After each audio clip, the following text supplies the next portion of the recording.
Crie repolhos, crie lhamas, crie antas, crie hipopótamos, crie o que você quiser, mas não crie expectativas, porque as expectativas são terríveis e é uma fonte inesgotável de frustrações.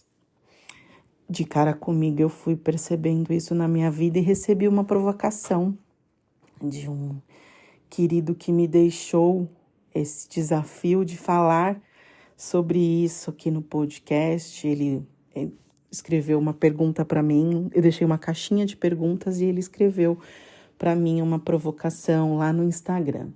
E aí ele escreveu para mim, que tal falar sobre expectativas como fonte de frustração? E Jesus, né? Senhor, como eu tenho marcado na minha vida a coisa da frustração pela expectativa. Eu sou perfeccionista, né? E ser perfeccionista para mim não é um adjetivo, tá? Para mim é motivo de procrastinação. Eu quero fazer a coisa tão perfeita que eu opto por não fazer, porque aí pelo menos ela fica ali, dentro daquilo que eu não vou disponibilizar para criticar, sabe? E isso, gente, sempre foi assim, desde menina, desde muito menina.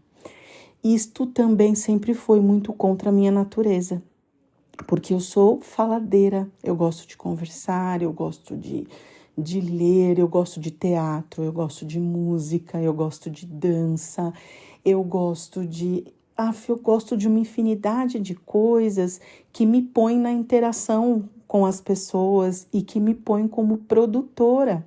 Né? Quando você participa de uma peça de teatro, eu tive a oportunidade de participar tanto no magistério, quando eu estava lá, quanto num grupo de teatro que eu fiz parte, a gente tinha professor de teatro e tudo mais. Então, eu, molecona, né, amava fazer teatro. Eu amava, decorava as falas com muita tranquilidade, né? E quando eu olhava para mim, de repente, se eu me colocasse para pensar, eu dava 2 passos para trás. E se eu me deixasse à vontade e em paz com aquilo, eu ia. Né? Então, a frustração para mim sempre foi uma marca grande na vida, porque as minhas expectativas também sempre foram muito altas, né? Com relação a mim mesma e com relação às pessoas. Só que com relação às pessoas, a minha expectativa era tão alta que chegava a ponto de judiar das pessoas. E quando eu percebi isso? Eu percebi isso quando eu virei professora. Quando eu fui para dentro de uma sala de aula, que eu comecei a perceber, olha como a vida é ajustada para aquilo que a gente precisa, né? Quando eu fui para dentro da sala de aula, eu comecei a perceber que a minha expectativa, eu tinha preparado a minha aula, ok? Tinha feito minha aula lá para ensinar as criancinhas X coisa. Eu ia para a sala de aula e eu queria que todo mundo aprendesse do jeitinho que eu tinha programado, com aquele material no mesmo tempo, todos juntos, no mesmo time, na mesma página, tudo bem bonitinho, sabe? Eu tinha definido isso na minha cabeça. E aí eu chegava lá na sala de aula e, lógico, né? Crie lhamas, crie caranguejos, mas não crie expectativa, porque ela vai ser frustrada. Ela vai. Ainda mais quando tem relação direta com o outro, né? Porque concorda que eu tinha planejado o jeito que eu queria que o outro aprendesse. Gente, presta atenção. Como se os computadores que são programáveis. Às vezes, eu sou casada com um moço da área de tecnologia. Às vezes, ele programa e o computador já não obedece. Imagina uma criança. Imagina um outro ser humano. É muito polianice você achar que o outro vai. Mas eu tive momento poliana. E não foi pouco, não. E aí eu comecei a perceber isso. Eu falei, caramba, né? Aí eu ouvi assim, baixa a expectativa, baixa a régua. E aí, não, eu comecei a baixar a régua, mas eu comecei a perceber que não era baixar a régua, não era isso. Porque às vezes a minha régua estava baixa e mesmo assim minha expectativa saía frustrada. Então, por quê? O que eu tinha que fazer? O que eu tinha que mexer? Para onde eu tinha que olhar que eu não estava olhando? Né? O que eu tinha que considerar que eu não estava considerando? Porque eu sempre me frustrava, sempre. E a vida é boa, a vida é justa, né? Ela entrega para você aquilo que você precisa para entender os seus gaps, para treinar e para se diplomar. Então, eu comecei a perceber que não vai rolar, eu vou ter que mexer nisso aqui. Então, desde muito menina, eu comecei a entender isso. Para mim, estava muito claro. Eu não podia continuar desejando que as pessoas funcionassem a meu modo, né? E a gente se depara com isso e se depara que muitas vezes a gente também foi tratada, educada, cuidada dessa forma, né? Pelos professores, inclusive, pela família, e tá tudo bem. As pessoas entregam aquilo que elas têm, mas o tratamento que muitas vezes eu recebi era o que eu dispensava, né? Era o que eu entregava. Então, era muito natural, né, para mim, só que não estava fazendo o efeito que eu queria e eu sempre me frustrava porque nunca saía do jeito que eu queria. Então, logo no primeiro ano que eu fui dar aula, eu tinha um primeiro aninho. E eu já tinha percebido isso, né?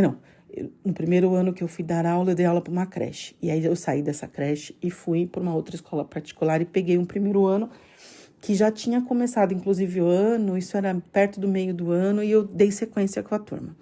E chegando lá, num colégio particular, eu falei, nossa, agora vamos alfabetizar as criancinhas, né? Era criança de primeiro ano, a idade é essa, vamos lá. Era o tesão da minha vida.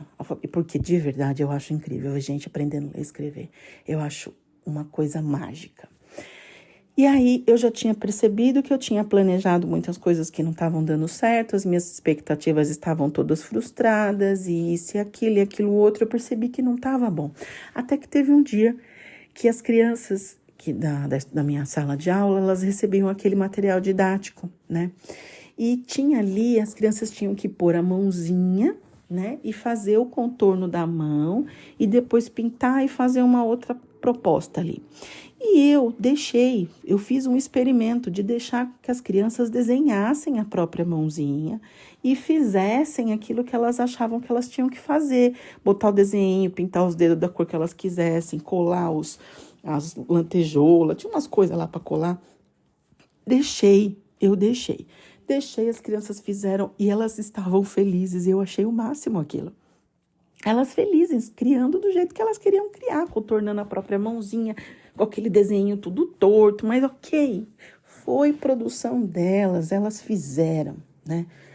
Ah, que tá bom. Aí fui pendurar aqueles negócios no varal, sabe o bendito varal? Fui pendurar no negócio. Aí daqui a pouco, menino, passa a diretora da escola. Ela olhou aquilo, ela entrou na minha sala, eu estava com as minhas crianças, eu tinha 12 alunos. Ela entrou na minha sala, olhou para o meu varal e falou, que coisa medonha é essa? Na frente dos meus alunos, ela me dando bronca. Aí eu fiz assim, não é medonho, é a atividade deles. Pode tirar isso tudo, jogar fora, mandar fazer de novo, tem que ficar perfeito. Eu fiz, opa, pera lá. Pera lá. Olha eu arrumando confusão de novo. E eu fiz, gente. Eu fiz o que tinha que fazer. Eu fui lá, retirei, deixei, não joguei fora, deixei para eles lá. Nós fizemos outra, e aí eu pendurei a que estava certinha, que era a que eu contornava a mão das crianças, que era a que eu dizia que era para colar tal coisa no lugar da unha, que era para fazer uma pulseira, um relógio, não sei o que lá, entendeu? Eu fui direcionando o desenho das crianças, eu não permiti que eles criassem, mas eles tiveram 2 momentos, aquilo que eles colocaram, o que eles queriam, e aquilo que eles colocaram, aquilo que eu mandei pôr. E eu me senti muito mal. Eu entendi aquele dia. A minha expectativa era que tudo saísse perfeito.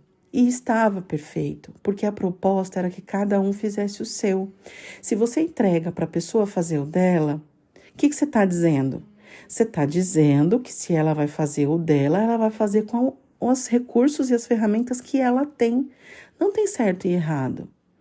Então, criar expectativas sempre foi fonte de frustração. Mas você pensa que eu aprendi aí? Claro que não. Claro que não. Claro que não. E até hoje é assim. Tem hora que eu monto umas expectativas que parece coisa de gente louca. E eu olho, e aí, sabe assim, eu não vou fazer não sei o quê, porque eu vou falar pro fulano fazer tal, não sei o quê, lá, não sei o quê, não sei o quê, não sei o quê, não sei o quê. Aí, na hora que eu olho aquilo, porque, graças a Deus, eu geralmente olho de novo as coisas que eu vou fazer, na maioria das vezes, que eu olho e falo, vai dar ruim esse negócio aqui, vai dar bosta aqui. Porque eu estou criando uma expectativa em cima do outro.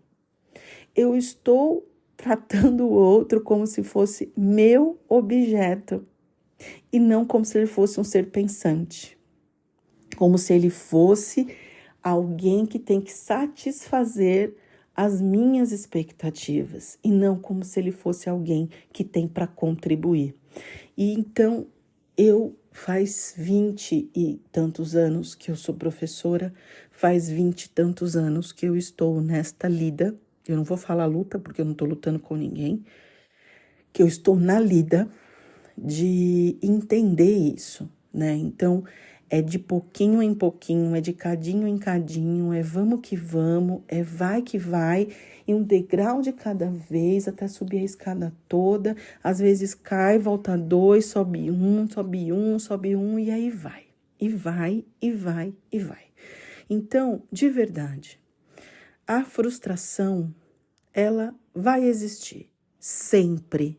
Ela faz parte daquilo que é da natureza do ser humano, né? Quantas vezes a gente não se frustrou e quantas vezes a gente não vai se frustrar, né? Porque você pôs uma expectativa que não deu para ser cumprida. E não que a gente tenha que viver na base do bumba meu boi, não é isso que eu tô querendo dizer, não. A gente tem que ter planejamento, sim.